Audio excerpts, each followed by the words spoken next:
Share. Share.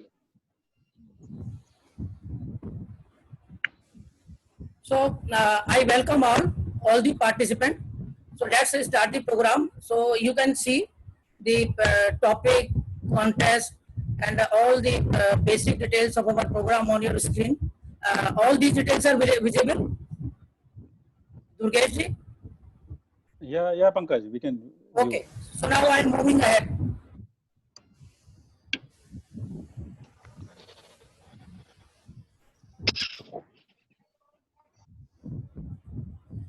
So, dear participant, you can see the program flow. Just to give a sense of the program, we have showing the program flow so that you should be well informed in advance that how our program will go ahead for next 2 hours.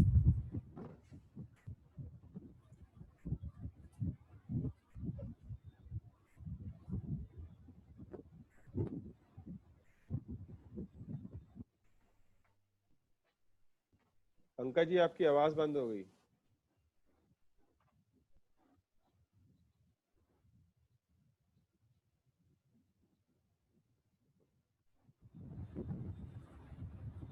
So before I invite Mr. Durgesh Garg, Honorary VP Noida Management Association, to give the welcome address.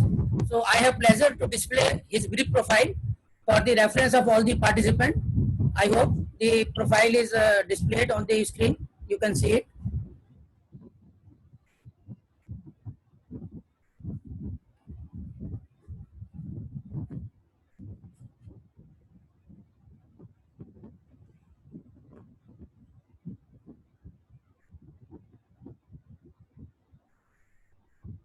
Over to you, Durgesh Garg ji, to give the welcome address.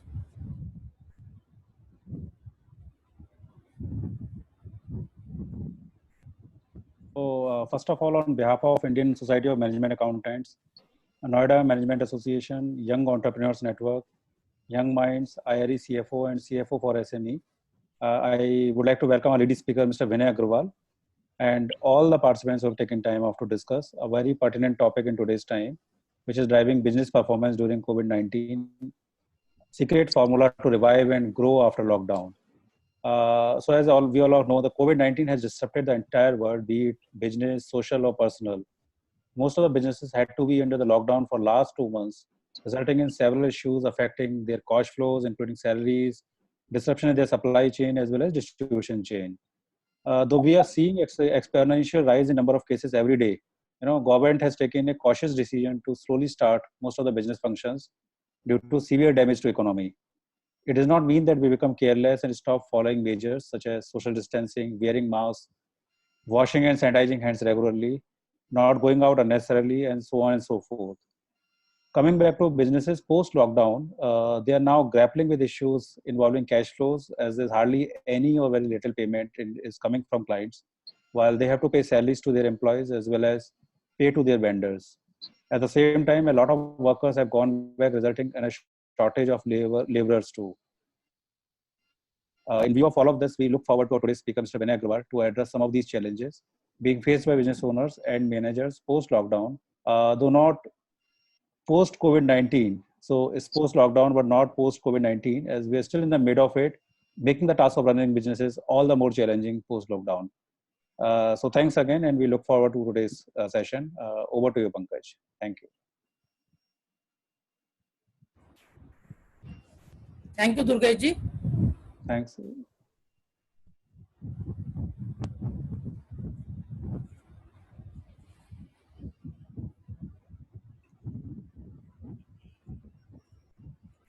So before I go ahead with the program, so for the reference of the participant, I would also like to take this opportunity to display my brief profile.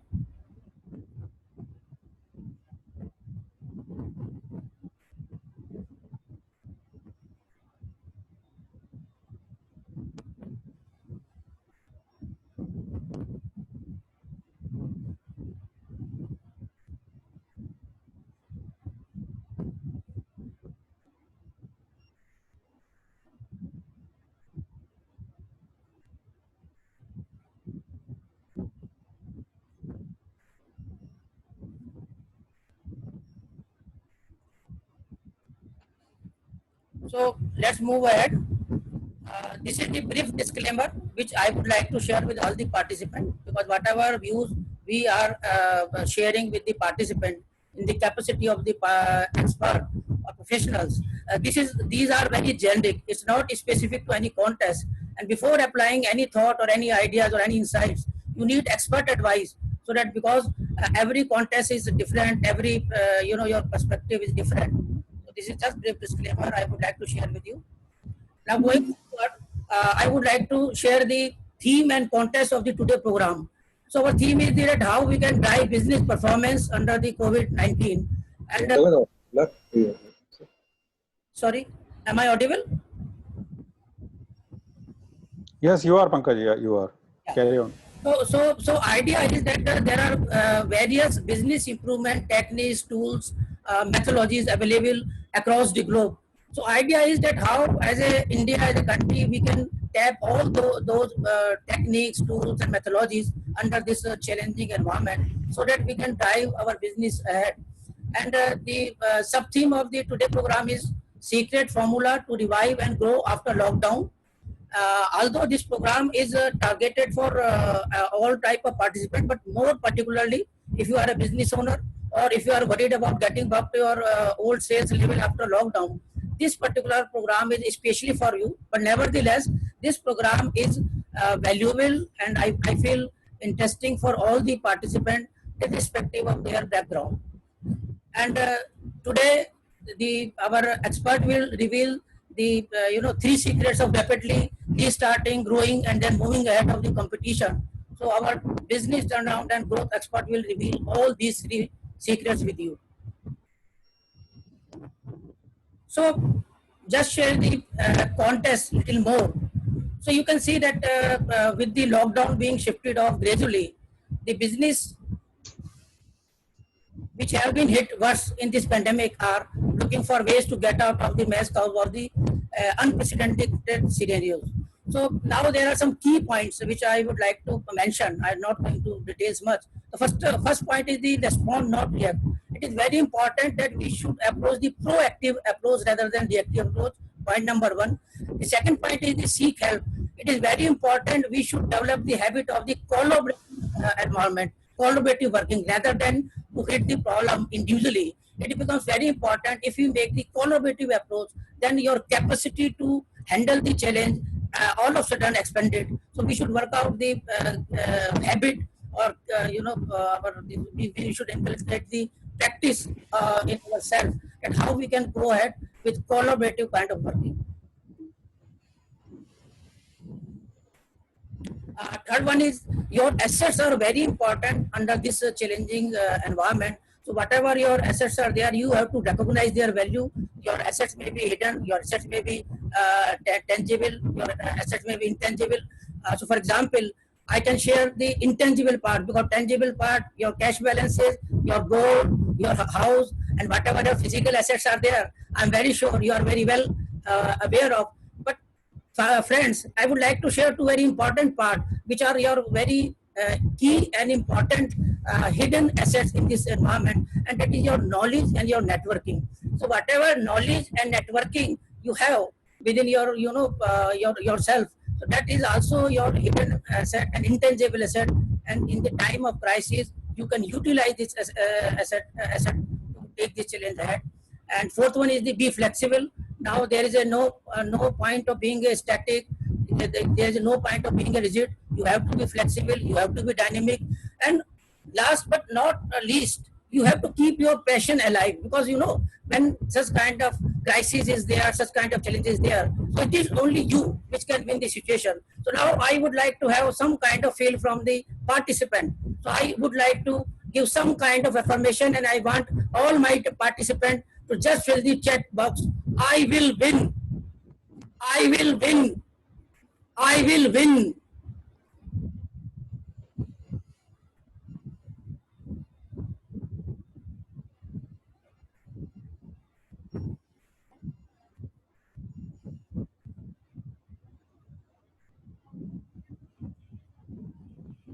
So before I invite Vinay Agarwal, expert of the today knowledge sharing program, I have pleasure to share his brief profile with you. So you can just see on your screen. So Vinay is having very unique kind of blend. He is a technocrat and as well as management expert. He is a graduate from IIT Kanpur and graduate from IIM Calcutta. And besides holding this top level of the academic and professional qualification, he has equally very good professional experience working with topmost business organization of our country at very senior level. And after leaving the full-fledged position with the business organization, now he is for last 8 years, he's running his own consulting company, and he has been instrumental to turning around the financial position of many companies through his various models, through his various techniques. So over to you, Vijay. Over to you, Vinay. Thank you, Pankaj ji. Thank you for that wonderful introduction and the tone setting right in the beginning. Good evening, participants. Welcome to this webinar on surviving, reviving, and growing after the lockdown. Whatever the future holds, one thing is quite clear, I think, to you and to me and to everybody, that the world economy and the Indian economy has been badly battered. And that is quite a challenging thing for business. In this webinar, I want to give you my vision, my insight of what you can do for the coming times. But before I tell you my thoughts, I want to know what is in your mind.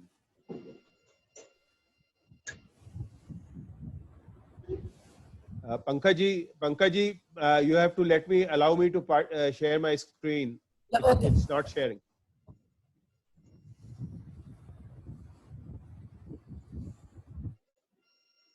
Please enable my screen sharing.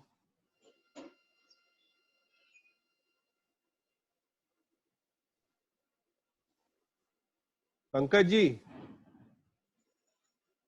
my screen sharing, please allow my screen sharing. I can't share my screen.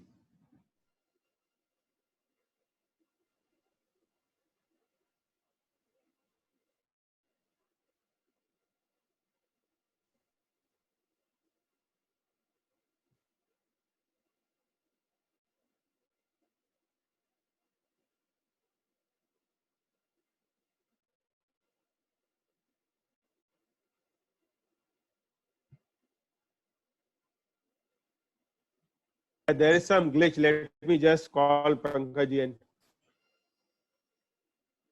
Pankaj ji, मेरा share screen नहीं हो रहा. Please, can you allow the share screen? आप मुझे co-host बना के screen sharing कर दीजिए.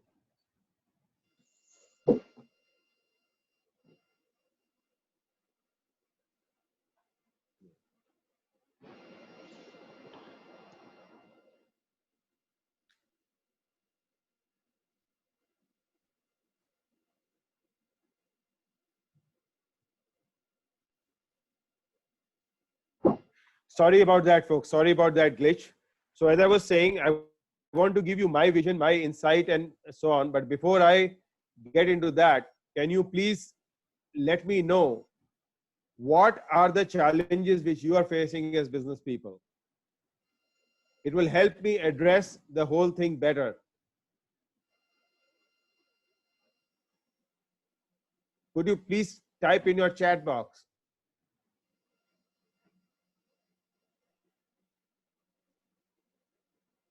Cash flow management. Okay. No sales. Severe cash crunch. Go ahead, please. Give me cash crunch. Can't collect my receivables. Low cash inflows. Outflow same or more. No income, only expenses. Yeah, go ahead. Customer development. Yeah, business development. Yes. We will address all these issues, both these issues. Cost control. Cash flow, business expenses, pessimistic environment. Yes, sales uncertainty. This is what we are here for. Okay. uh, can you also tell me a little bit about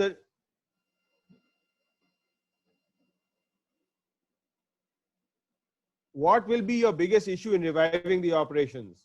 Cash flow is a problem. Any other problem?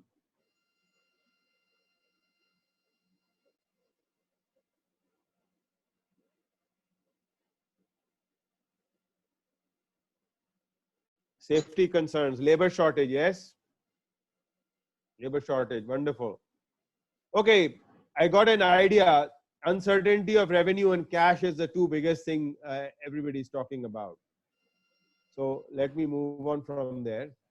Tell me a bit about yourself also, please, so that I get an idea. Are you a business owner or CEO or a professional or corporate? Just for brief, just say B, P, or E. Business owner, a professional means a chartered accountant, management accountant, consultant, or a company executive. BCE, BPE. Just give it to me, please. Just put it in the chat box, please. Okay. A lot of people, both businessmen and professionals. Great. Wonderful.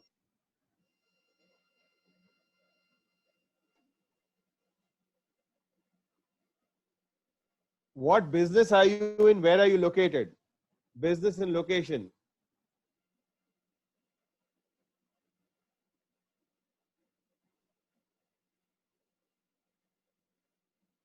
Pune, New Delhi. Okay, plywood, Delhi NCR, manufacturing, services, Noida, IT, Noida, manufacturing, Noida. Okay, so as you can see, we have a mix: hotels, Rajasthan, consultancy, manufacturing, Gurgaon, NCR, financial advisory, Kerala. Welcome, Rajni from Kerala. So as you can see, people across the spectrum are worried about what's happening and want to know what to do. So let me just share with you that whatever happens, the life will definitely change. Now let us look at this. Can you see this? These are some of the scenes from daily life, and each one of these looks absolutely different. There is going to be a corona fueled living. How long it will last? 1 year, 6 months, 1 year, 2 years, we don't know. But for sure, there is going to be a change. You see, sanitization, the way we know it's not going to happen, service counters, shopping, meeting, flying. Many of us fly, dining out, and so on and so forth. Everything is going to change. And when everything is changing and everything gets cautious, what do you think people are going to do? Their spending is also going to become cautious. How many of us think, oh, let us just let that thing go? I've been going to the doctor every month or two when he calls me. And ever since, it's a normal routine kind of a medication, a routine thing, he calls me. I've been saying, boss, let us not go today. Okay, maybe we'll go next month. Why go to the hospital when you don't really, really need to? So there'll be lots of such decisions. But when those decisions happen, what will it do for our businesses? Just saying, it's when I don't go to the hospital, the doctor doesn't get his fee, the hospital doesn't get its portion of the OPD charges, the tests which I'm supposed to do don't happen, and all the services behind that, they don't happen. So there is a challenge which is going to happen. Let's look at from a business context. What will happen to corona fueled businesses? Anybody?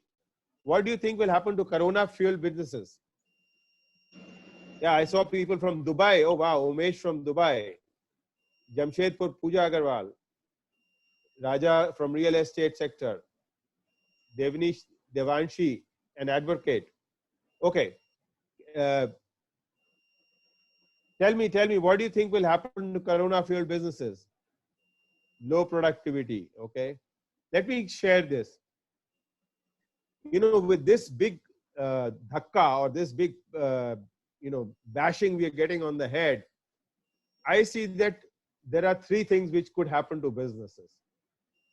Look at business A. I call it sputtering. Okay.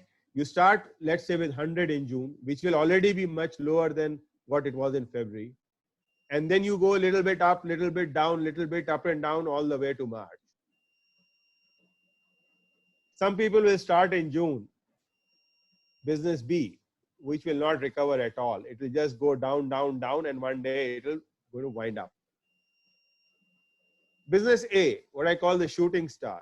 Initially, the business was all gung-ho, it's got some cash, it will give some credit, it will do all kinds of things, reduce prices, and it will shoot up. And then all the real stuff will catch up. And then once it catches up, it will go down. These are all three very negative scenarios. This is a recipe for disaster. Is there any other way? Is there an alternative? We are here to discuss that alternative. If you are in business A, business B, or business C profile, I think you need to start thinking what will be the alternative. Let me show you. The alternative is business D, where you can, as you see, it starts off slow with the same 100, slowly survives, then revives, and then goes on to a growth path.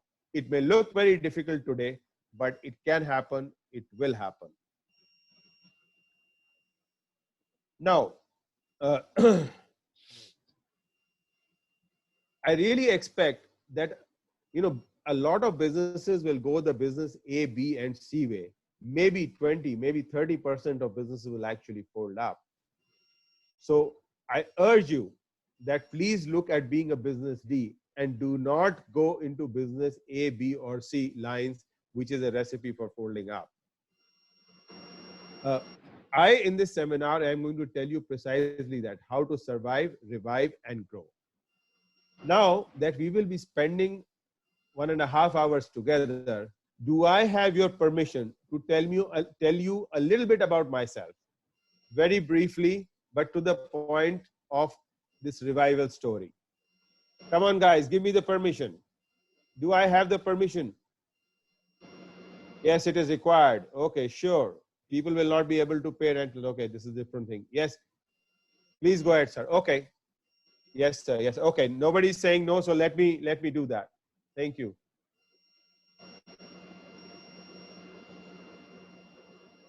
This year, first of all, I am celebrating the 44th anniversary of my 20th birthday. I feel 20, I think like 20, but I'm 64. Next, in my life and let me also tell you that on 2nd of June, I will be finishing 40 years of my working career. I joined Bloplast Limited in Mumbai as a young management trainee on 2nd of June, 1980. In this journey of 40 years, 3 words have been extremely important for me. First is profit. Second is growth. And third is transformation. You cannot have large profit, large growth without significantly going on transforming. It's a constant race. Business is a constant race. And because of these 3 important words, I called my firm, when I started consulting 9 years back, I called it PGT Partners. Let me give you one slide on how PGT has affected my life over the period. PGT in my life. I bought into a startup at 26. I didn't start it. It was already 1 year old. But at 1 year old, it was completely bankrupt. In 4 years, we could manage to turn it around into a highly profitable, a zero debt business, and a market leader in our market. Then at 37, I became a young CEO in the Shriram Group. The company which I was given was a dud. It was also practically bankrupt. The EBITDA was negative. The loans, can you believe it, were 125% of sales. So if your sale is, let's say, 40 crores, your loans are 50 crores. And you have a negative EBITDA. From that, in 2 years, we could triple our sales, 3 times the sales.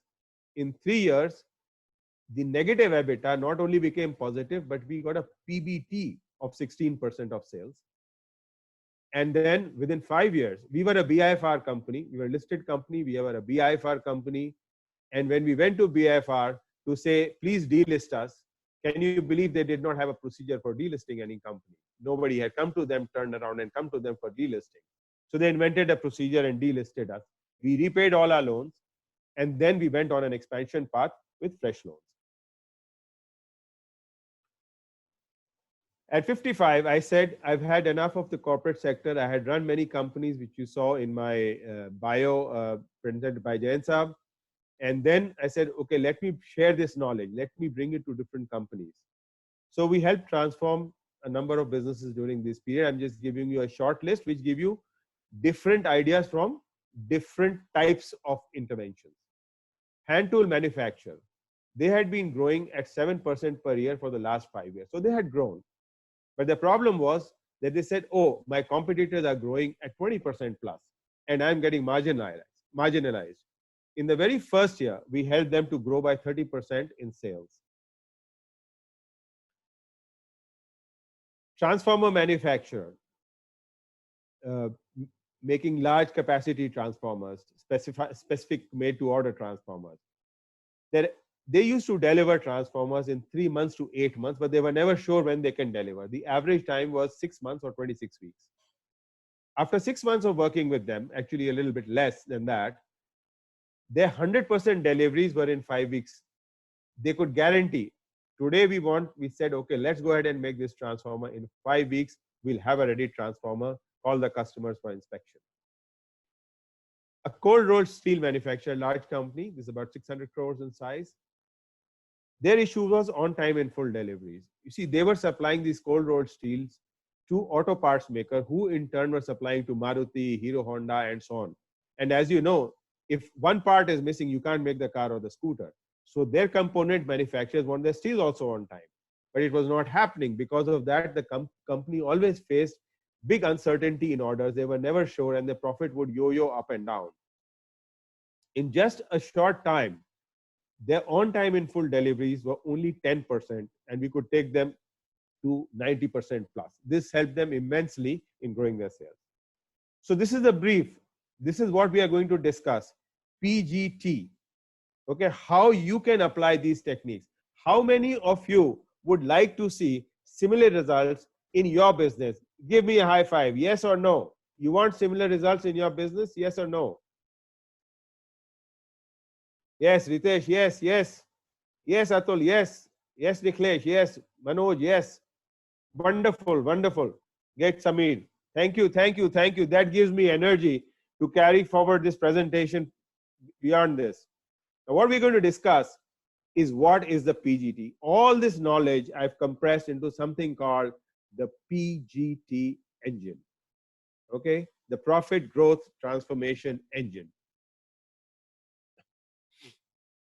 Step one. You know, we are going to, as we go along, we are going to fill up all these boxes which you see on the screen, at least the blue boxes, all the blue boxes. Okay, it's a 5-step process. Be with me and explore. Step one is the fountainhead. What is a starting point? Where do we start? Right? Everything, every good thing has to start somewhere. A long journey starts with the first step. So, I want to know, who is the one driving your business? Who drives your business? Who is the key person driving your business? Tell me in the chat. Everybody silent. You know who drives your business? Go ahead. Customer. Okay, customer. Yeah, customer is outside. Customer is somebody we tell. MD. We the owners. Self. Yes. Yes. You see, in every business, if the business is at level X and goes up to level Y, then what do you think? Who is the one responsible? The leader of the business. The leader of the business, and he rallies his troops, he rallies his resources, he figures out what is to be sold to customers, what is the price, when is it going to be delivered. He is the pin. He is the fulcrum. He doesn't do everything, but he's the fulcrum. He's the main driver. The whole car moves, the passengers also move, everything moves along with, but he's in the driving seat. You, who are the business owner, are driving your business. And the important thing is, what is driving you? You're driving the business. Your beliefs are driving you. If you believe in quality, your company is sure to produce good quality products. If you believe in customer service, your company is bound to be a high service company, and so on and so forth. If you are confident, your company will go confidently into the market. If you keep saying, "Arey boss, pata nahi, wo problem hai, wo policy hai, wo sarkar ne aisa kar diya, aise hoga." I was talking to once a business friend who runs about a 10 crore business, largely exports. And when I started talking to him, I said, "Bhai sahab, aap bataiye," sorry, I'm switching to Hindi for a moment. "Bhai sahab, aap bataiye ki kya matlab agar aapko 10 crore se 2 saal mein 20 crore jana ho, to kya karna hoga?" ये हो ही नहीं सकता, हो ही नहीं सकता. मैंने कहा नहीं, फिर भी तो कोई तो तरीका होगा आपकी इंडस्ट्री में, which is the largest company in your industry. Well, largest company is about 300 crores. Then I said, what? You saying नहीं हो सकता? At least attempt 20 crores or 30 crores. नहीं हो सकता. You don't know the problems. Then he went on and on. Then finally, he had nothing else to say. You know, my factory is in Bhiwadi. You know how bad the roads are out there. How can you work in this environment? Point is, if you have beliefs like this, I'm not beating the guy down. I'm just saying, if you have beliefs like this, the Lord saves your business. Nothing is going to happen. But if you have the belief, yes, we can do it. Just like Jayan Sahab asked in the beginning, everybody said, I will. You say, I will. So guys, will you do it? Should I go ahead? I want to go ahead with people only who are willing to do it. Please type. Yes, yes, yes, yes, yes. Good, good, good, good. So let's start this journey together, okay? So the first thing I said, believe in yourself. Your belief is going to drive everything. Mr. Guha, we can hear your, yeah. Second is believe in the future. Look, things are down, very badly down, and I'm going to just now show you how badly down they are. But you have to believe in the future. If you believe there is no future, trust me, there will be no future for you. This is a report from Goldman Sachs, which was released, I think, 2 days back for India. I've just indexed the figures that, let's say, to 2019-20, just as a simplification, say that every quarter the GDP was 100. What they are saying is that in the first quarter, they expect in April to June a GDP of 55, minus 45. The next quarter, 75, then 89, then on to 95. I want to spend a minute on the implications of this, because this is what is going to drive, the larger economy is going to drive all of us. There are many ways to look at it. One way is you total up and you will say, oh my God, there's going to be such a shrinkage in the economy. What will happen? That is one way to look upon it. The second way to look upon it is, oh, we are going to have a bad time. We're already having a bad time. We'll have a bad time. But boss, by March, my demand will have picked up to where it is almost close to last year's demand in the economy, in the whole economy. Can I take advantage of that? Sure. There's a third way also. Remember my original slide where I showed you business A, B, and C, and D.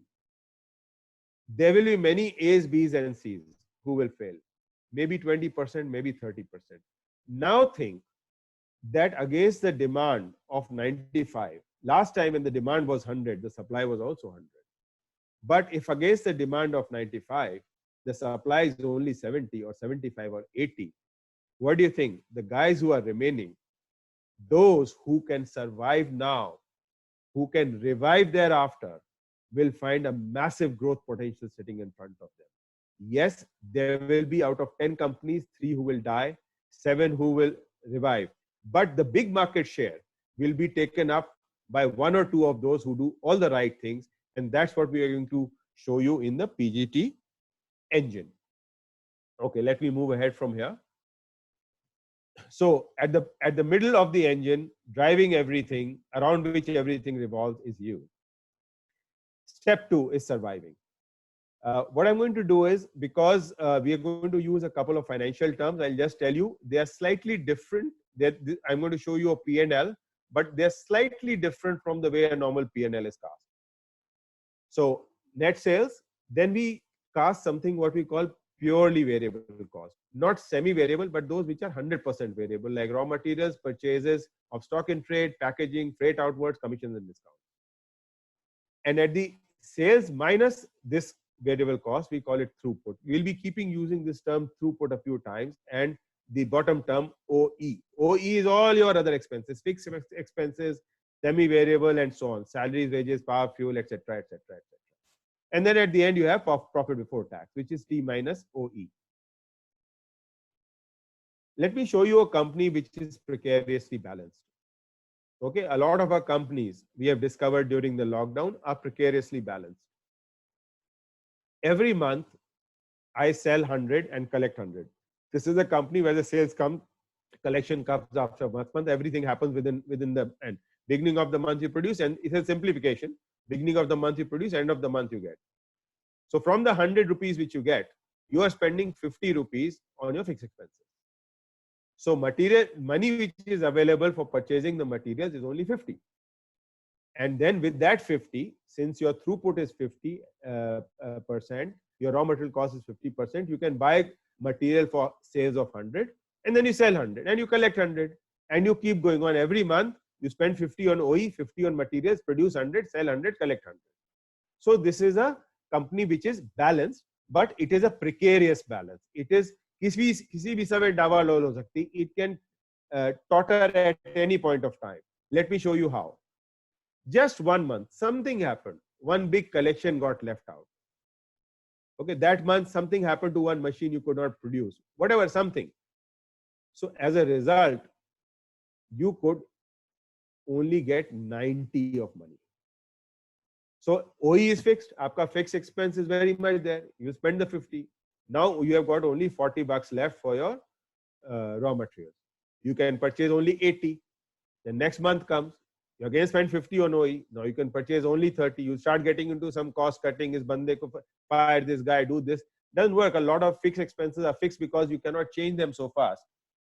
And as you see, in 4, 5, 6 months, the company is finished. Now, let me show you the impact of a small increase. If there's a small increase, if you have demand and there's a small increase, this is what will happen.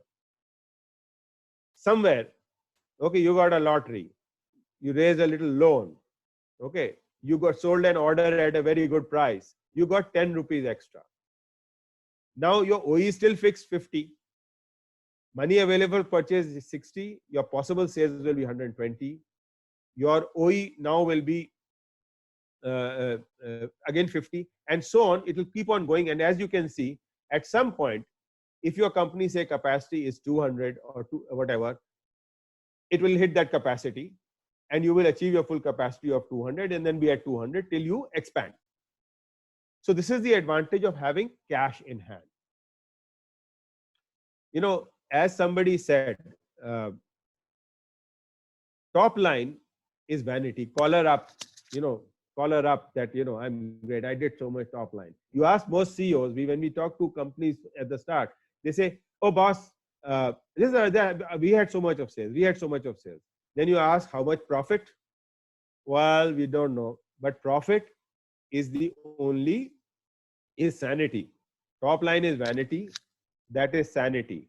But cash is only reality. And these slides have showed you cash in hand is the only reality. Does this make sense? Come on, guys. Does this make sense? Give it to me. Does this make sense? Yeah, okay. Okay. Great. Now, this cash, if you saw in this company, we got this cash in the beginning. Now look at, let's say we have a company, okay, which is running a deficit like this company. Every month it is running a deficit of 10, 10, 10, 10, 10, 10 like this company. Now, just look at this. Oops. Yeah. So every month we are falling short of 10 rupees. So promoter says, okay, let me get some money. I'll get something from the bank. I'll borrow from my friends. I'll do something. So out of 90, I got money. 50 I spent on OE, 40 was available. Then I topped it up with 10 of cash induction, and I could again produce. But again, I had a loss, etc., etc. Now, what happens is that after some time, the moment you stop this drip feed of 10, 10, 10, 10 per month of cash, okay. Yes, Alok Agarwal is saying that it will remain hypothetical situation till you really get better inflows. Yes, Alok, I will address this. Just be a little patient for 10 minutes. You will get all these answers from me. Okay. Uh, so this is what I call drip feed. Drip feed doesn't work. Now look at this company where instead of giving 10, 10, 10 for 4 months and then stopping, you inducted 30 in one go in the first month. The figures are there for you to see. You spend on OE, you'll have more money for materials, you will start off a positive spiral all over again. It is very important. I have seen large companies. I've seen a company more than 1,000 crores going down because of this reason, because we were trying to drip feed it. I have seen any number of businesses. Don't drip feed. You lose, you send your good money after bad. So whatever you need to do it now. So the step is called creating a cash pool. In all corona fueled economy, look at your business, look at your cash needs, and be generous with the cash. Don't be stingy. If your calculation is showing 20, think you'll need 25. Don't think somehow I'll manage with 17, because you'll get into the drip feed situation. Figure out, be honest with yourself. Okay, look at it hard nuts that what is the cash you will need. Okay, make an honest assessment. What are the sources for cash? The sources for cash are quite straightforward. They are within your grasp, but very often we don't see them because we are married to our own ways of working. The first source of cash is from within the organization, and this is the best source of cash. Your debtors, your inventories, a lot of them are ourselves, manage ourselves in such a way that we pile up huge inventories, we still have stockouts, and so on and so forth. And third is fixed asset. What fixed asset do you have? You will say fixed asset market is down. I can't sell it, right? In January the price was 100, and now it is selling for only 70. So what? Do you need the 70? You don't need the 70. Without the 70, you're gone. With the 70, you live. So please, discount whatever you need to.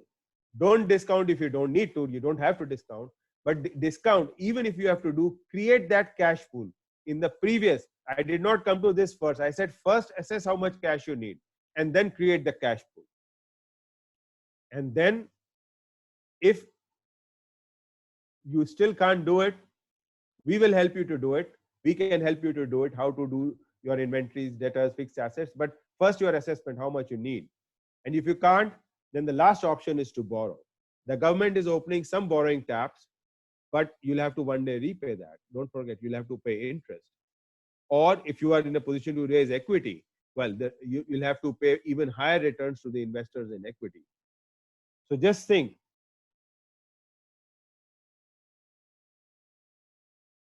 Okay, so this is about this. This requires a lot of detailed working. Each organization, each business situation is different. Two organizations in the same sector. Do you think Indigo and SpiceJet and Go Air and Air India are all in the fourth situation? It's the same market. It's the same business. But the starting positions are different. Their cash position is different. Their procedures are different. Their flight numbers are different. Everything is different.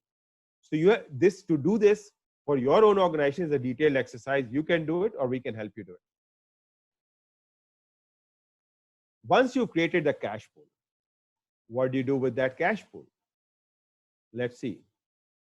I'm going to go into a quick definition and then tell you what to do with the cash pool. You know, any business is essentially a process of converting money to more money.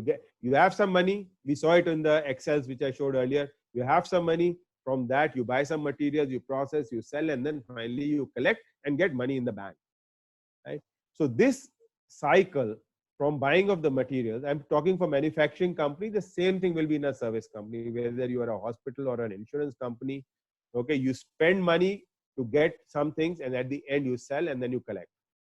This, from the first expense till the last thing, is called the cash to cash cycle.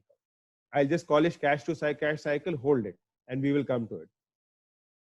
Now I'm going to show you a company, three companies with a cash to cash cycle of 90 days, 60 days, and 30 days. Let's say I started with 300 units. Same company, 50 rupees materials, 50 rupees OE. So in the first month, I produced 100 and sold 100.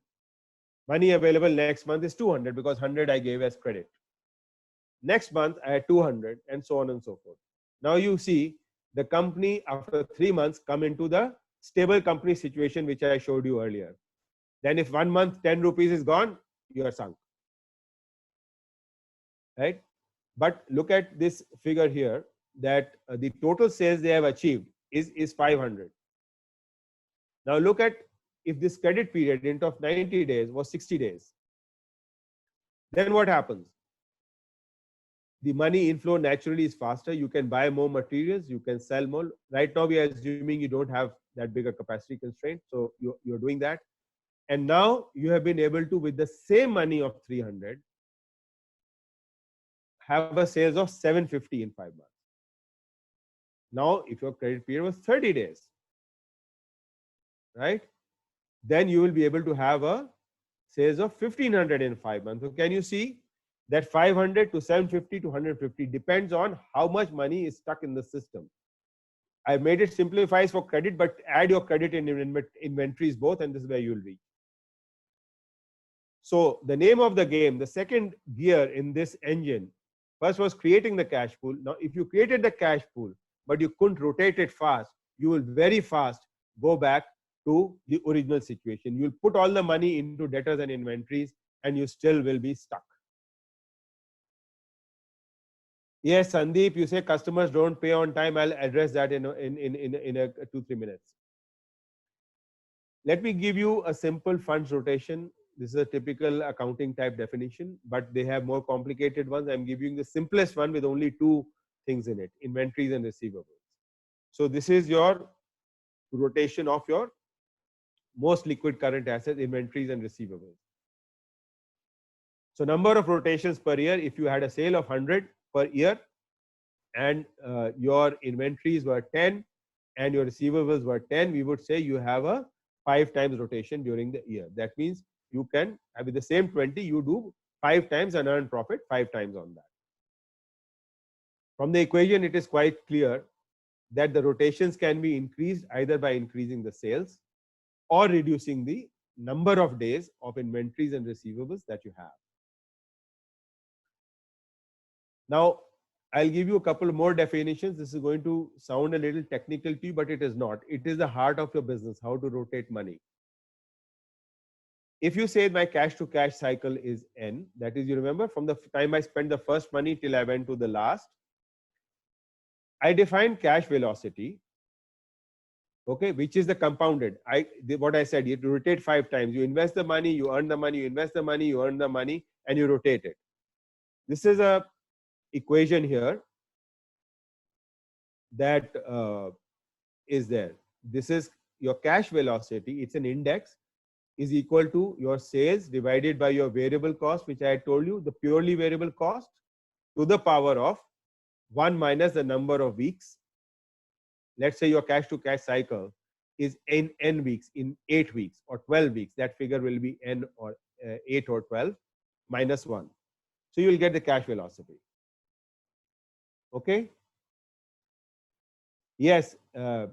Akhilesh is saying that cash does not impact business in a linear way, but in a compounded way. That is exactly what this equation is to show you. So when you're taking a business decision, okay, I'll give you an example and then I'll come to the thing. Let's say you have 2 products. One is selling at 100 rupees, one is selling at 80 rupees. The purely variable cost of the first one is 50 rupees, the second is 50 rupees. The manufacturing lead time for both of them is 2 weeks. The credit period in weeks for the first customer is 4 weeks. In the second customer is 1 week. So the total cash to cash time in case of P is 6. And in term of Q is 3. Now, very often we sell product, arey boss, the margin is very high in this. Let's go. Yes, welcome Mr. Rao from Ghana. Mr. Rao, CMA Rao from Ghana has joined. International Advisory Board member ISMA. Welcome, Mr. Rao. So the cash to cash time is 6 and 3. Now, when you calculate it in the equation, you will find that the cash velocity of P is 12%, while the cash velocity of Q is 17%. So if you want to rotate your cash fast and make money and grow, you have to sell more of Q than more of P, because P is going to block your cash and Q is going to keep giving you cash. Okay. What to do? Whatever orders you have, whatever businesses you have, whatever product lines you have, use cash velocity to rank them in order. And then try to sell the ones as much as you can with the highest cash velocity, then go to the ones with the next cash velocity, go downwards, and you will find remarkable results. You will find remarkable, many of your cash problems will start vanishing. Then the thing is to continuously work to improve your cash to cash cycle, inventories and debtors, both. Let me give you a flavor on inventories. Okay, we'll go through this a little faster so that we can more or less finish in my allotted time of 5:30 or 5:45. Inventories. First question I want to ask everybody is, why do we keep inventories in the first place? Anybody? Why do we keep inventories in the first place? Why do we have inventories in our companies? You're a manufacturing company. Why do you have inventories? Please answer. Why do you have inventories? Guys, if only you hear me speaking, it doesn't give me the energy. I want your energy here. Why do you keep inventories? Yes, to ensure that we are able to serve customers, so that we serve the customer. But to serve the customer, you don't need inventories. Why do you need inventories? To take care of buffer time, to service orders. Yes, but why are you not able to service orders without inventories? Why do you need inventories to service orders? I can produce, ship the next day, customer pays me next day, everything is done. Yes, Mr. Akhilesh is saying, because we don't know what the customer will ask for and when.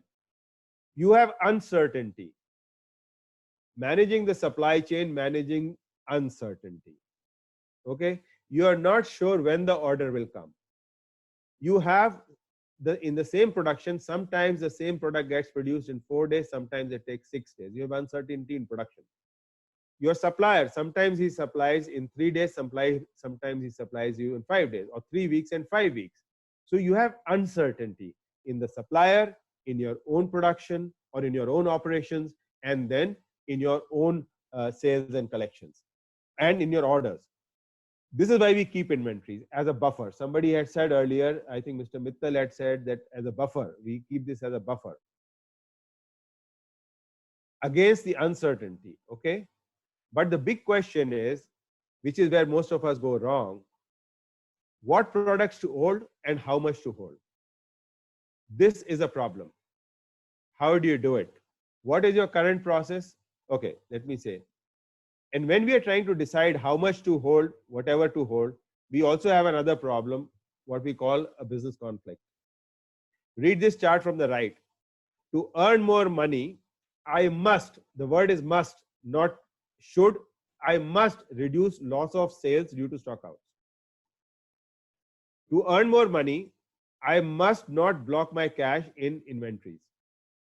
So to reduce loss of sale due to cash outs, I must have high inventories. To not block cash, I must have low inventories. This is a conflict in our mind when we are deciding. There's always a conflict when we are deciding. So sometimes we overstock, sometimes we understock and lose sales, and we go yo-yo. We never seem to get it right how to do the right stocks. And why? The current reality is in most companies, the reason is this. I'm giving you the reason why this happens. Okay. First, we make a sales forecast. Boss, next month we are going to sell so much. Or this customer is going to give this so much orders. If you are a larger company, you'll ask your sales force every month, they'll make a sales forecast. Then we produce to meet that forecast. whether you are a small company or a Tata Steel, whatever, giant, it is pretty much the same. But then what happens? Actual sales differ widely. All of you know that if I was to ask you, how much of which product are you going to sell tomorrow? You will have no answer. You cannot give me an accurate answer. I'm willing to take any bet with you that if you can tell me that what exactly you will sell tomorrow. You can't. And then we make a sales forecast for the whole month and plan production on that. And then inventory go haywire. And then we say, oh, boss, we got so much of inventories, our cash is lost. This is not the way. This is not the way. And then what happens when the FG accumulates? We say, boss, we have to get it out. We have to get the cash. Let's give discounts. Let's give discounts. And then I stuff my distribution channel. I give some incentive scheme. If you buy so much, I'll reduce the price so much. And now the distributors also stuff. I was stuffed with inventories. Now I've stuffed my distributors also with the inventories. This is not the right way. This is why we have high inventories. The reason is that we are thinking that there is certainty in orders. There's certainty in production. There's certainty in supplies, which it is not. So why don't we build a system which is based on uncertainty rather than based on certainty? So what we recommend to change to, and in a moment I'll show you a couple of results from this, is to implement a pull-based replenishment system where your orders pull the production and the production pulls the purchasing. And we don't do forecasting, right? We do a replenishment system. Whatever is pulled is replenished. Look at this chart. Okay, this is a result. These are number of SKUs. This company had 110 items. And this applies, by the way, we have applied it to, for example, I talked to you about a hand tool company. They had 6,000 items. It doesn't matter whether it's 6,000 or 100. I'm just showing you a graph. The blues represent overstock. The green and yellow represent stock which is in the right range. Red represent danger zone. You can get stocked out anytime. And black is actual stock out. You have no stocks of those items. Now, can you see that this company in week 19, which is like end of April of that year, started with 42 overstock, 37 in the right range, 23 understock, and 8 stocked out of 110. And very rapidly, look at week 31 here. We have 13. So week 31 means 12 weeks, 13 weeks. In 3 months, we have the overstocks reduced. The right stock went up to 85 from 37. The danger zone came down to 7, and the stock outs were practically eliminated. So this is what happens. Now you will say, for this, did I have to increase my inventories? No, this is the same thing by value.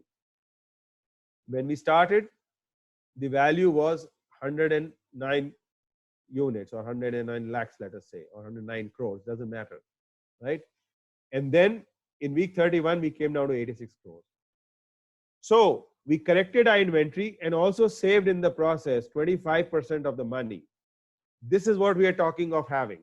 This is the way you reduce inventories. Let's come to receivables. Receivables are a combination of how much credit you give and how timely you collect. Okay, everybody got that? What you need to think is how you can reduce or eliminate credit. Yes, I'm asking you to reduce or eliminate credit. Whenever we are running a business, the first thing, if you ask a business owner, boss, can you reduce credit? Oh, how can I reduce credit? I will not get any orders. I will not do this. I will not do this. The customer will demand credit, etc., etc., etc., etc., etc., etc. The fact is, we got used to arranging money and giving more credit as our competitive edge. We don't have any competitive edge. So we give a lower price and higher credit. Very often, we say we cannot do business without giving credit. But what we are actually saying is that we don't know how to do business without giving credit. In the next section, I will tell you what we should be doing, what we can possibly do. This is not going to stop overnight. Yeah, today you are giving 90 days credit. Tomorrow you say to customers, I'm not giving any credit. Say, go jump in a lake, right? But over a period of time, over 6 months, over 8 months, over 9 months, you can develop strengths. You can learn how to sell by lower credit. Lower credit means your receivables will go down. Plus efficiency factors, which is not the scope of the discussion here. You are pretty good at it. We can further help you improve on that. Step 4 is the growing rapidly stores. Now, when will you grow rapidly? Anybody? Can you give me a feedback? What will it take to make you grow rapidly? You know, profit growth transformation, PGT. What will make you grow rapidly? What do you think we did in those companies which I talked to you about in my career as a young startup entrepreneur, as a CEO, as a management consultant for our clients? What could we do? Now, need resources? Yeah. You know, resources, yes, you can create the resources, but all those resources will go down the drain. It will not. I promise you, if your company has a turnover, say, of 50 crores, and you know, I came and give you 20 crores, you will not be able to double your business. If your working capital is 20 crores and give you another 20 crores, never. Customer satisfaction, faster cash rotation. Okay. Yes. All of these things. Let me give you a slightly different perspective, which will look at you slightly differently. Okay. Utilize cash efficiently. Yes, we are all going cash, because I've been speaking cash. Now, widen your horizon to go. We've already said, create the cash pool, rotate the cash, but now let's widen our horizon. Okay. And some people are giving the right answer. I'll come to that. It is to build capabilities. What capabilities? Let me share with you. Let me share with you quick 4 slides. You know, I said depends on your approach. You are the main person. Depends on what you think is important. Now, this is what about that. Companies are run in 4 orientations. First orientation is product concept. Mobile companies, we are familiar. We say, boss, I have this product, I'll add this feature, I'll do this, I'll do that. IT companies, I mean, you are Excel and so have so many features which you didn't even hear of, right? You really need those? I don't know. So tech companies typically love features. Mobile phones, IT companies, cars. Oh, I have that little Viper thing. I have that little, boss, car is to get from one place. Yes, it's a feel good. But they do all this. Second is selling concept. Boss, we cannot do this unless we sell, hard sell. Encyclopedias, training courses, seminars. Unless you hard sell, nobody's going to come, right? So this is typically where people are sitting pretty and they don't think of it. And then somebody comes and badgers them, boss, let's do this. Third is, this is the most common. All of you, I guarantee 99 out of 100 participants here will be in this thing. Production concept. Okay. As Mr. Ford said more than 100 years back, you can have any model as long as it is a Model T. Why? Because it was the most efficient way to produce. Yes, have first mover advantage. Alok Agarwal is saying, yes, we'll talk about all that. Here, the assumption is that the customers prefer those products which are cheap, widely, easily available, and therefore we will go for making it most efficiently, distributing it most efficiently. That's fine. You need to do that. But what is your belief that if we do this, the customers will come? Well, it's not enough. You heard that the person who made the better mousetrap doesn't get all the customers. The best who is in the business does not get all the customers. You have to do something more than that, right? And pricing also in this is markup pricing. Oh, it costs so much. I need so much profit, etc. So this is the price. This is the most common. 99% of goods are sold this way. The recommended company orientation, which most high performing companies do, which all PGT companies do. And that is what, where was that? When one gentleman had said, customer. We all say customer is king, but what does it mean? Does it mean anything to us? Customer is king means we have to believe. We talked of the belief of the founder that my customer experience is the key to my commercial success. It's not how well I produce. It's not how well I do other things. It's the customer experience. The strategy in this is to find the right products to your customer. You start with customer, you start with the consumer behavior, and then you say, oh, this is what I can supply. we have to supply the customer's express as well as latent need. I'll give you an example. It says Dell computers. You know, when people used to earlier buy, when Dell started, when people used to buy computers, they were either go and get what was available on the shelf, which was never matched with what you wanted, right? This GB and that GB, all that would not match.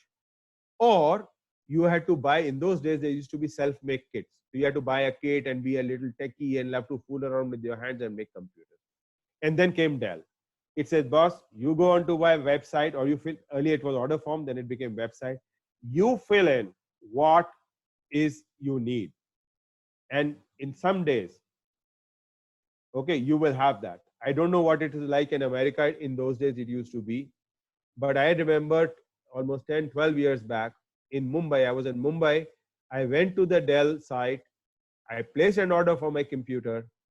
This order reached Dell. The computer was manufactured in Malaysia. It was shipped from Malaysia.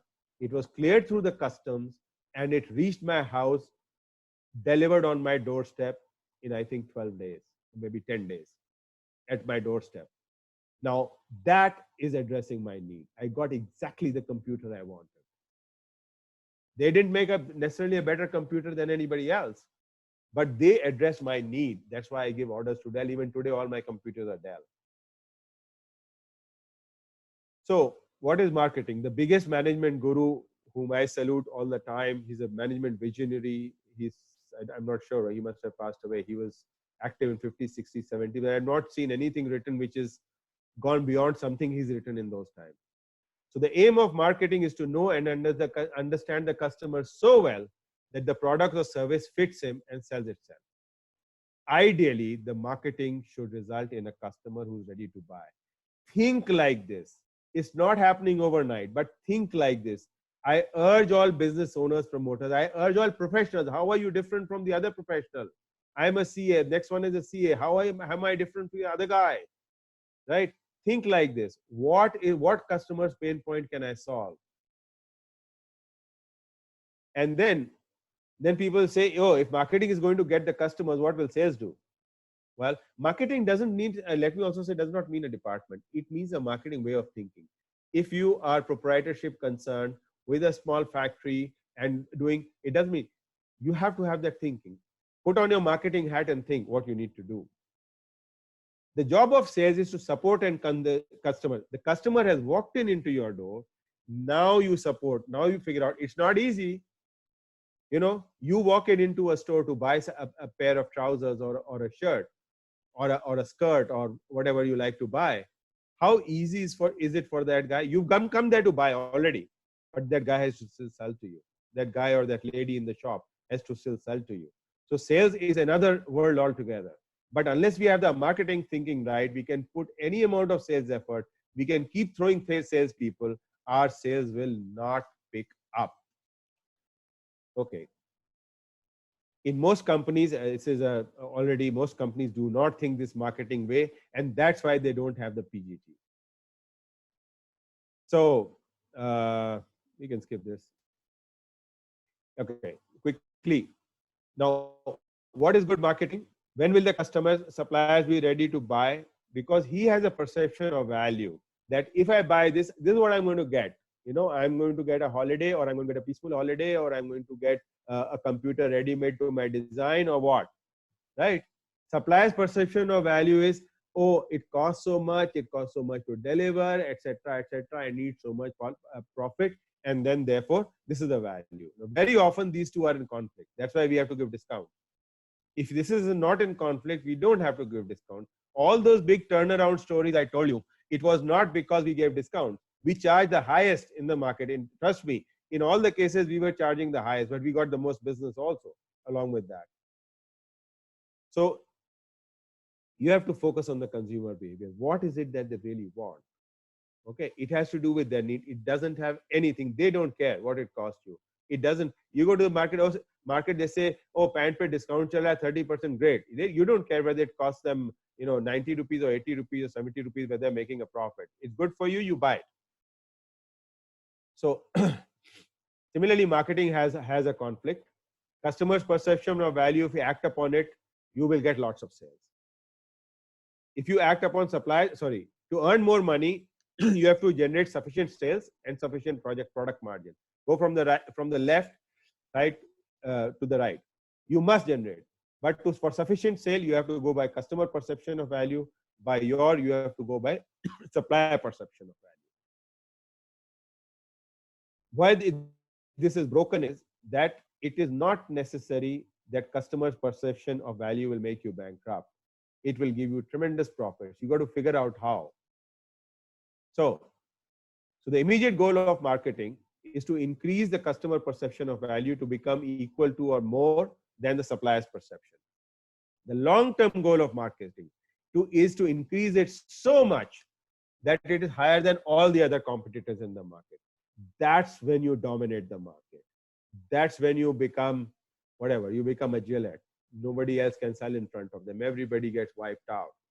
So in your own market, in those markets which I described to you with those PGTs, in those are micro markets, we were the dominant players. Everybody wanted to do business with us and not with the other guys. The starting point, I'll just give you a tip. I normally don't give tips because everything is individual, but the only tip I can give you is to look at the pain points of customers. Talk to your customers. Talk to your sales force. Observe in the marketplace. What are people worried about? Let me tell you that I attend all these startup seminars. Most of the big startups, a Zomato, okay, a Naukri.com, they all started by their founders. They told their stories there. They started by those people observing. Zomato that guy started by trying to get orders for people who didn't want to eat the canteen food in his office canteen. Similarly, various stories of Nokia. I don't want to talk about other companies, but you will hear such stories when you go to the startup conference. How did they start? So customers' pain point, observe and see. Now I'll close this portion with the marketing process. Choose what needs to serve and who's needs to serve. This is what we are talking. Who's the target customer? What's the pain points in the market? Get to understand the customer and the problem. Then you create a positioning and a value proposition. This is subject of a seminar by itself, so we are not going to take it up here. We can take it up in another forum. Then you design the solutions, this classic 4 P's of marketing: products, prices, distribution, availability, and promotion. Then find the target customers and communicate. You have to communicate with your customers. If you don't communicate with your customers, you're not going anywhere. Earn profits through the above. If you do all this, get customers and don't earn profits, then you're going to go bankrupt. So ultimately you earn profits. One thing only I'll say, there is a science in this, which I've been trying to tell you about. There's also a massive art in this. You have to be able to consciously be alert, and one day it'll click in your mind what is to be done. We can help you, but it's a lot of effort, and it clicks at one point. And when the right thing clicks, you know you got it and you go with it. So we described the first 4 steps. It starts with you and the belief. It starts with creating the cash pool. It starts with rotating, then it goes on to rotating that cash pool fast so that you can do your business fast. And then when you are seeing the growth momentum, you will have to find new ways of convincing the customer. You will need to deliver something which customers value. For that, you will have to build capabilities. When we go to the examples at the end of the PGT, you will see how those companies built value. So I come to the step 5. Oops, wrong number. Okay. Implement, implement, implement. You see those 3 boxes? Implement the cash pool, implement the cash transfer, implement the build capabilities. Unless you do that, nothing will happen. Or all your practical businessmen, you know, ideas in the head remain in the head unless you act. And just like if you're putting in your car normal petrol or you put 97 octane, there's a, you know, it makes your car a lot of good things. So you have to be bold, be quick, and be firm. If you keep on dithering, acha abhi soch rahe kar rahe, well, by the time you finish thinking, you may not have a business anyway. Okay. Now Results from running the PGT engine. Let me show you some results. I'll show you from all the three phases of my life. I'll take one example from this phase, but just see, because it gives you a flavor. IT services startup in the 80s. Our business model was to develop applications for corporates and run them on outsourced basis on the company's computers. Okay. The key investments were in computer hardware. You know, we used to take an application, then develop software, then actually run. Nobody paid us for the software. They only paid us for the results which we produce. So we process a payroll or a bank account or something. Key costs were people and interest loans located in a state capital. We were the pioneers in the city. We were the number one. But with that pioneer, okay, what was happening is nobody knew computers. So some large companies wanted inventory and payroll, and they paid you a pittance for that. Nothing. It could not meet any cost.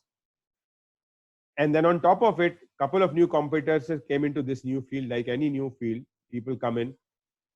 But their new computers were 1/3 the cost. And they had 3 times the speed of processing. So we had a huge cost disadvantage. Huge. So we decided to build a capability. What did we do? We went to those customers, not the inventory and payroll guys. You won't believe we didn't do a single inventory or payroll. We went to customers for whom this was a strategic service. I'll just describe to you one quickly. The Dairy Federation. There's somebody saying to raise the volume of the speaker. I don't know how to do that. Okay, I'll speak a bit louder. We went to the Dairy Federation, and it's on some auto sound mode. And the Dairy Federation in UP, yes, other people are saying they can hear fine. So Dairy Federation in UP, they had 8 dairies. 8 dairies, dairy means a milk processing plant. And they would send out trucks every morning, evening to gather the milk. And then at the end of 4 times a month, at the end of 7 or 8 days, they would process this, make a bill, a purchase bill, that I got so much milk from you of this quality, so I'm paying you so much money. Now these people got a lot of funds under Operation Flood to expand. But the question was, the problem was that nobody was willing to give them enough milk, because in the Sarkari system, people would not pay the people on time. They'd make them run the society adhyaks. They would make them run around pillar to post and so on and so forth. So that's where we came. For them, it was critical to get those funds. For the MD, it was critical to scale up from 8 dairies to 20 dairies, from 700-800 villages to 3,000 villages or 5,000, 6,000 villages in a short period of time. So then we implemented a solution which was built around computing. We did the computing, we built the software, but we did everything. Every 24/7, Holy Diwali, it used to run. Okay. So, and when we did this, it was immensely profitable. We made 70, 80, 90% profit. If you took only the computing portion of it, we made 70, 80, 90% profit on that. Not small amounts, massive amounts. Result was, doing this and many other such customers, the result was we became the largest and most profitable player. We were at least 3, 4, 5 times larger than our next guy. And there was no competition for such accounts. They were locked in with us. Even after 5 years, we were doing absolutely fine. Let me go to the next one. CEO. Oops, the slides are a little bit going haywire. Auto component manufacturer, typical auto component. JV with a specialized technology from Europe, from the world leader. 90% of our sales were to OEMs, but mainly for scooters and motorcycles. So Bajaj Auto and various other TVS and so on and so forth. In these OEMs, we had a market share of 20%. Okay, OEM was the bigger part of the business, as against 60% for a very large company, which was much bigger than that, so 5-6 times our size. Our company had made losses throughout its 10-year history. Even we were sick under BIFR. Raw materials and consumers were only 25% of sales, but we had a negative EBITDA. Okay, our employee cost, whatever, our EBITDA was negative. The OEMs in automotive give you fixed business share by and large. So like Bajaj Auto gave us share of 27%, right? to another very small company, they gave 10%, 63% to the big competitor. And the big competitor was the darling of Bajaj Auto. We built a capability. You see, in the automotive industry, what happens is that some part falls short. A scooter at that time used to, let's say, have 1,000 parts. If some part falls short, there's no scooter. And the purchase guys would get rammed every day in the meeting, and they would have to get on emergency calls. This was before mobile phones. They would get on emergency calls trying to hustle the suppliers, and the suppliers would make them run around, and they would get shafted from their management. So the capability we built was, if we got a phone call, we said, boss, within 24 hours, we will tell you when we will deliver, whether it's 2 days, 5 days, 10 days, etc. And don't forget, this plant was in Ranchi, and all our customers were, bulk of them were in the western region, right? Very difficult. Trucks used to take forever. Trains were not reliable. These were small consignments. But with this, the result was we increased our OEM market share from 20% to 35% in 2 years. This is market share, huh? And the market also grew. So we almost more than doubled our sales in 2 years in OEM. And I've not told you the story in the replacement market where we tripled our sales in 3 years. In 2 years. The company turned around, it grew, it expanded. I showed you earlier that we went to 16% profit on sales, right? And competition was very busy. ठीक है, हमारा तो बड़ा company है, ठीक चल रहा है. It took them 5 years to realize what was going on. Now let me come to a client, okay? Hand tool supplier to domestic OEMs, domestic trade and exports. Large range. See, these hand tool suppliers, they have a large range of product. They'll supply 5, 6, 7,000, 8,000 SKUs. They make only 500, 600 of those. The rest are purchased within India and imported from China. The business force, earlier I had told you about the whole company. Now I'm telling you about one division of that company. The domestic distribution sales, which was be selling all over India. Their sales in the last 5 years had been exactly same. 15 crores, 15 crores, 15 crores, 15 crores, and 15 crores. No change, same. While we went into it, we realized there was huge problem of incomplete and fulfillment of orders. Okay. Some products were supplied with delays. Like if your guy comes, from say Karnataka, and he says, boss, I need this list of products. You supply him 70, 80% of the items, and the rest you say, we'll send it to you sometime. Now look at the guy in Karnataka. What happens to him? When the retailer comes to him with a list, he sold him on this brand, right? He sold on this Vinay Agarwal brand. And then Vinay Agarwal brand, he said, I want Vinay brand of products. And he says, oh, I have these, but the others I'll have to give you some other brand. Boss, this customer will either go away somewhere or stop believing in the Vinay brand. It doesn't work. And inside the company, what was happening is salespeople were getting shafted. We were having a problem of deliveries, and we were having the salespeople shafted, and they were changing, and they were etc. So we eliminated these shortages through a replenishment system in the purchase and in the plant doing on time and full deliveries. So we could get the product whenever we wanted. The order came, product was there. It took us 6 months to do this, just 6 months. Even though it was imported from China's import took 7, 8 months, local internal supplies took 5, 6 months. And what was the result? The sales increased by 70% in the first year. So the 15 crores went to 27 crores in the first year. And next year was all set to go to 40 crores. So that's the PGT. Okay. Now, I want to hear from you. I've given you the PGT engine. I've given you the PGT examples of 3 companies, how they zoom, how they put a rocket under their sales. Let's hear from you. Did you get some value from this? Guys, did you get some value from this? Yes, yes, yes. Give me energy. Yes. This is what I've earned today. Your appreciation. Did you get value? Thank you, Nikhilesh. Thank you, Raja. Thank you, Anupam. Anupam says fabulous. Thank you very much. You got it? Yes, yes, yes. Okay. Can you now? You got it, but can you share your biggest takeaway? Take 30 to 60 seconds. I'll pause. You've heard my voice for a long time. Share your biggest takeaway from today's masterclass. What was your biggest takeaway? Share two if you like. Share your takeaway. Sandeep says cash cycle. Yes, cash cycle. Build capabilities. Yes, yes. Cash rotation. Customer is the king. Yes, Lalit. Marketing concept. Rastagi. Yes, Mahendra Rastagi.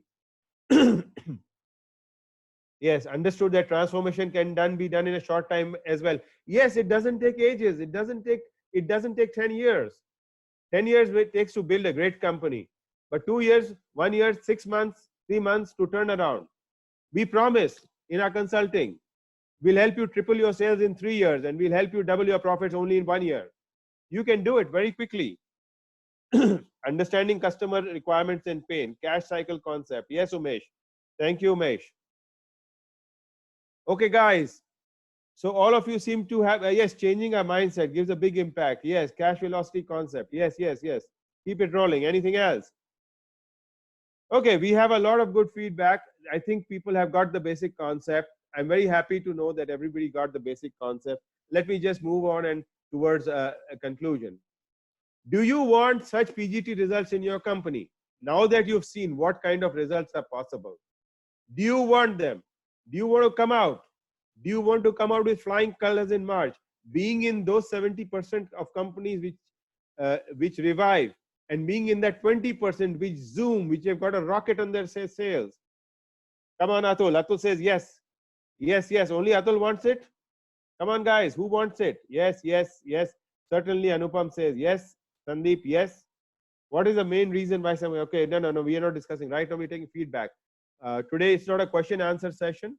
When we have some opportunity for question answer, maybe we can do that. But let me just first move towards the conclusion. Yes, Gopal says yes. Okay, thank you, Samir, thank you, Sami, thank you. Two choices. Okay, now you want to do it. You have two choices. You have two choices. You remember, one is go ahead, make your solutions, conquer every roadblock and do it. Just do it. The second choice is what Mr. Jain outlined in his starter. Mr. Pankaj Jain outlined when he started. If you think you need help, seek help. Have me by your side. Make sure you're doing things right. Basically, blast through the roadblocks. Choice is yours. Do it yourself is a very good choice. Having me by your side is an even better choice. So choose what you want to do. Now, what will this do? Today, I bring to you an offer, okay? You can have a 1-hour strategy call with me. You can have a 1-hour strategy call with me. But excuse me, this is only for business owners and corporate CEOs. This talk is not addressed to professionals who are working in companies or to independent people like consultants and so on. This is only for people who run service businesses or manufacturing businesses which have an operations and delivering, okay? Not individual service providers. And that is the cost plus GST. You can do that. Now, since this is a webinar and I'm meeting you all for the first time, how many guys think you can do it? Anybody thinks? Who would like to do it? Are we had any yeses? Let me make it easy for you. Let me make it easy for you, okay? I'm willing, if you book this in the next 30 minutes, I'm willing to do it for 5,000 plus GST. But you have to, I'll shortly share the link with you, but you have to do it in the next 30 minutes. Okay, after 31 minutes, 30 minutes and 31st minute, this offer is withdrawn. Okay, some people are saying, yes, they want to do this call, they want to do this call, they want to do this call. Now, since I am in an ISMA and CMA forum, yes, many people are saying they want to do it, but ensure that you do it in 30 minutes. I'll give you the link, do it in 30 minutes. Okay? Since I'm hosted here by ISMA and by Noida Management Association, I have a really special offer. Oops. all those who are members, and they do it in next 30 minutes, I will do it for free. I will take the first 10. I will do the first 10 who enroll, who are members of ISMA. If you're not a member, please pay the 5,000 plus GST. If you are members, I will give it to the first 10 registrants free. Okay? Please go to this. Please print screen. Please print screen the URL on your, it is bit.ly 2/2LR capital 5 small d 2 capital I's. Yeah, this 2LR. Yeah, somebody has shared it. Bandana has shared this URL. You can copy it if you want from the chat. It's there in the chat.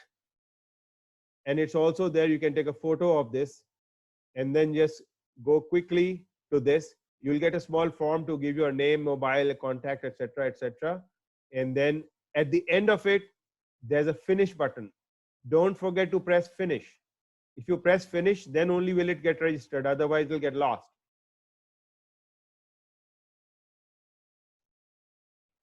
Okay, guys, go for it.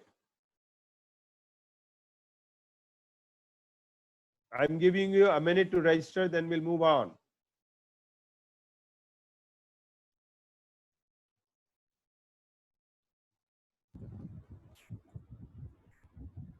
Yes, sir, we are done. But just give people one minute to register, please. Sure. Just give 1 minute in case they want to register. They're not able to copy the URL or something.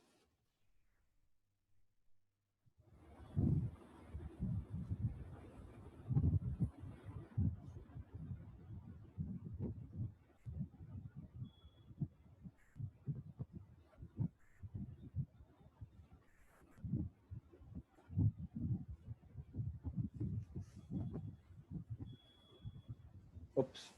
Sure.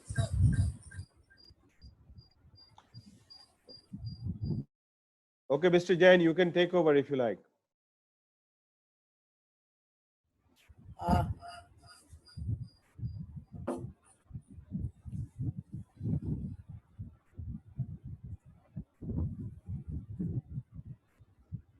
You can stop the screen sharing from your side, Vinay. Yeah, okay, I will stop. Thank you. So Yes. thank you so much, participant, and thank you so much, Vinay, for sharing nice insights. So I think that was the hardcore insight from the professional, from the practitioner. So I think these are very, very key learnings and key insights which you have shared with the participant. So I'm sure that we will also upload the video on our relevant websites. So participant can also have the video link very soon, so they can also see it later on as per their convenience. And lot of insights you have shared which need retrospection, which need again repeated review, so that the knowledge of retention which you are intended to give to the participant can happen. So I'm sure that our all participants would have been benefited from your talk. Thank you, Vinay, once again. So let's moving further. So now I will request Dr. Armendra Kumar, Honorary Vice President, Indian Society of Management Accountants, to just share the CMA perspective, because the perspective of Vinay is from the management consultant side. So, but that is not at all an end of business. So you need a lot of professional perspectives. You need a lot of support. So one support which Vinay has offered is from the perspective of the management consultant. Now other support is from the perspective of the CMA, because CMA also play for the purpose of the business analytics to help in evaluating different what-if scenarios. So I request Dr. Armendra Kumar, kindly share your insights on that. Just unmute your mic. Dr. Armendra, just unmute yourself. मेरे तो खत्म हो गया ना, Dr. Armendra, कोई और बोल रहा है. just speak little louder. Yeah. Hello. Yes, I'm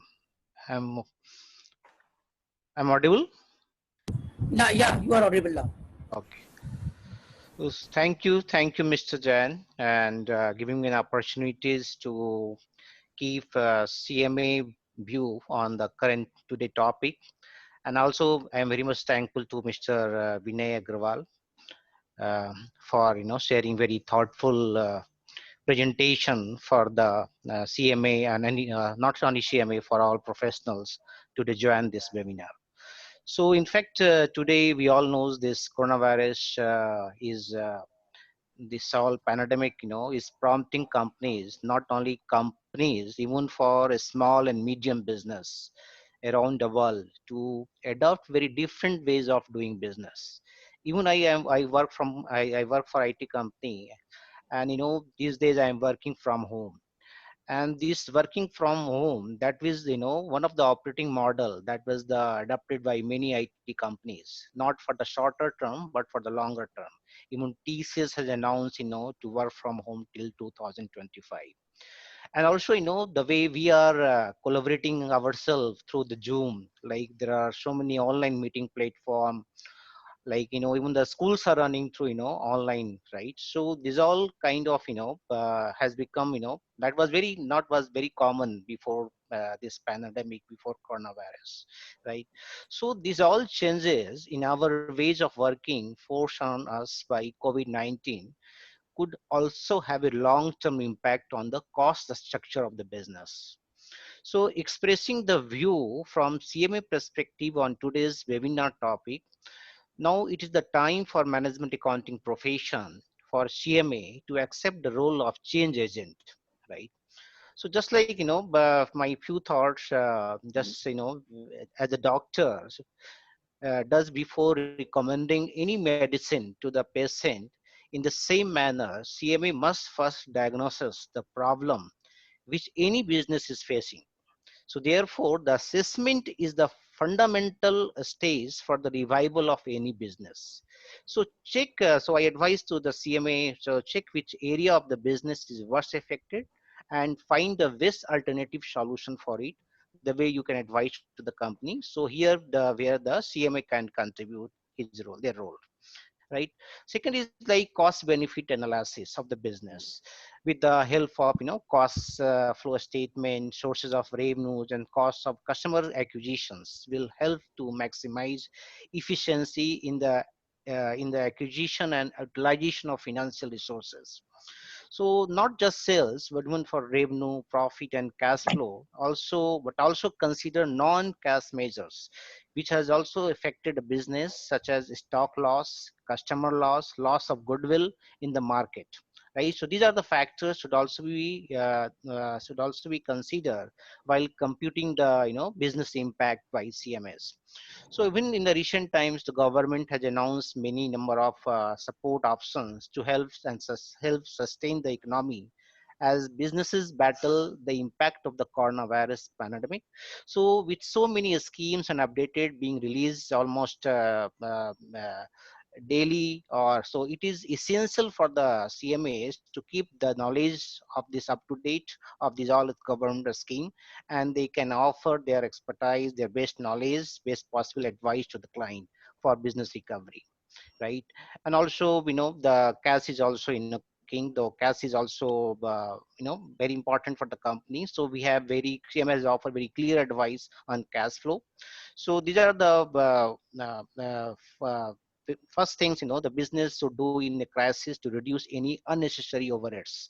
So here the management accountant's role is very crucial. So as they will be able to audit all outgoings and advise on all payments or receivables. So so that kind of CMA's role. So from this keeping me short from this perspective, I conclude so our CMA profession have to come forward and take the lead from the front in winning over the current crisis.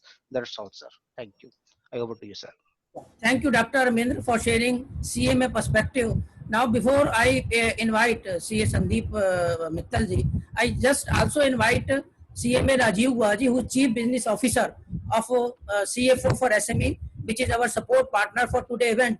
So he will also share quick thoughts.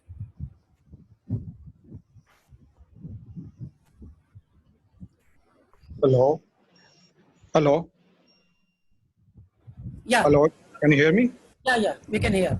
Go Very ahead. good evening, very good evening to all panelists here. And I really thank Mr. Vinay Agarwal for a very thoughtful his meeting for all of us here.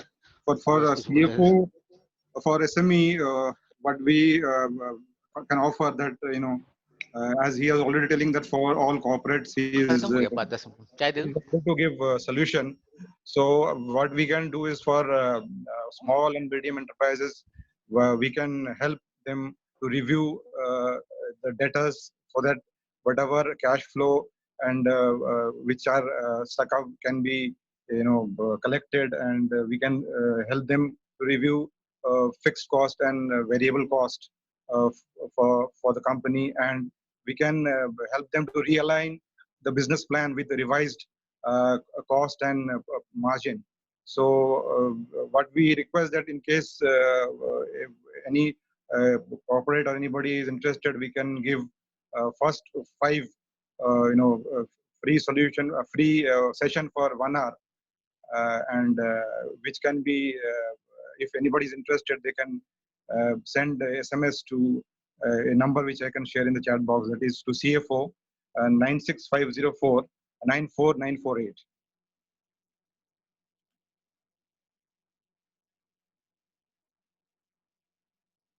I will repeat again. It's CFO 96504 94948.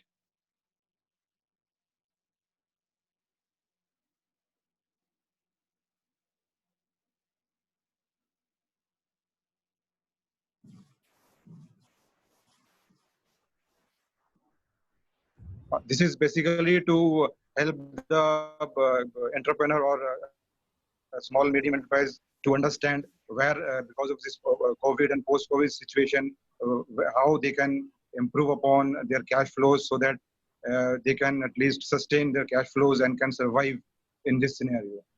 Thank you.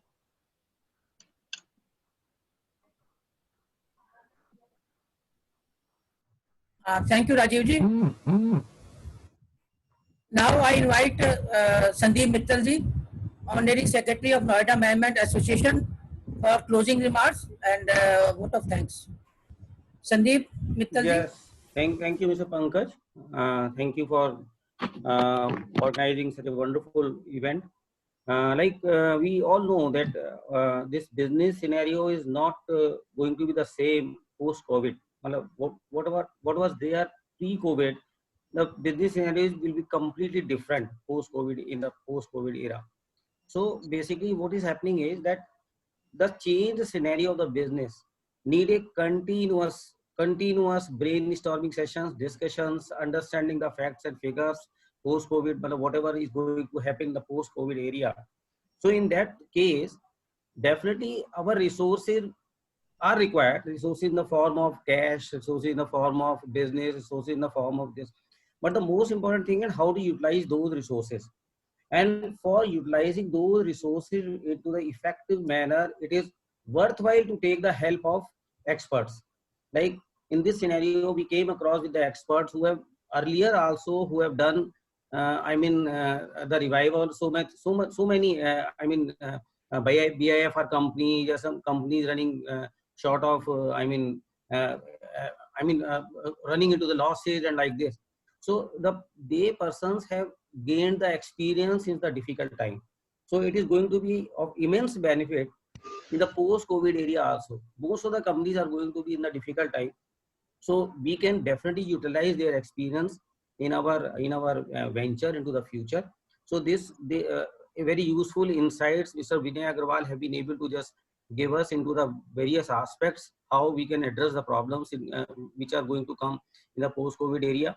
We can take his help in future ventures also. We can take the help of CFO, SME also, like here Mr. Guha has offered to all the participants and their businesses and all this.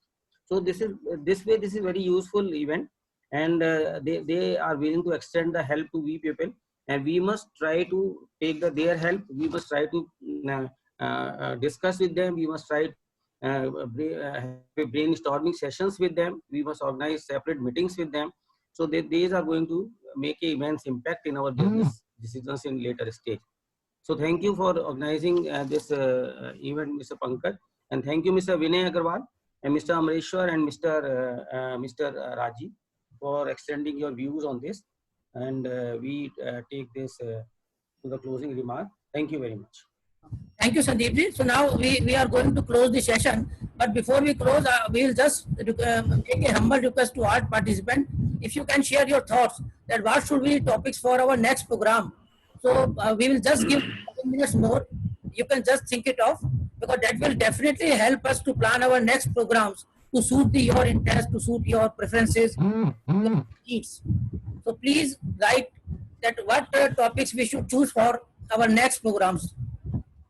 Please suggest topics on which we can formulate our next program. That will be really help from your side.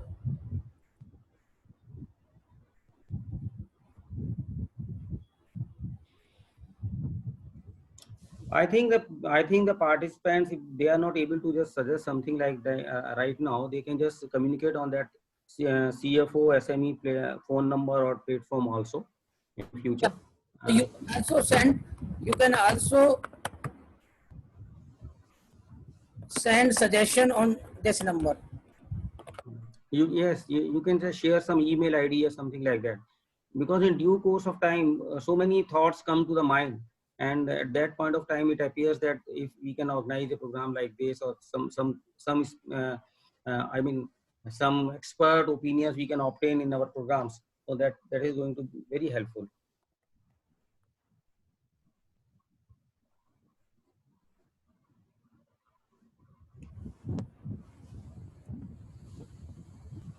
Okay. Vinay ji, हाँ जी बोलिए. could we go ahead to close the program? Yes, please. I'm done. Thank you very much. Okay. I thank the organizers for this opportunity and the participants. Thank you all. Thank you, participants, for your participation. Thank you so much. Thank you. Thank you.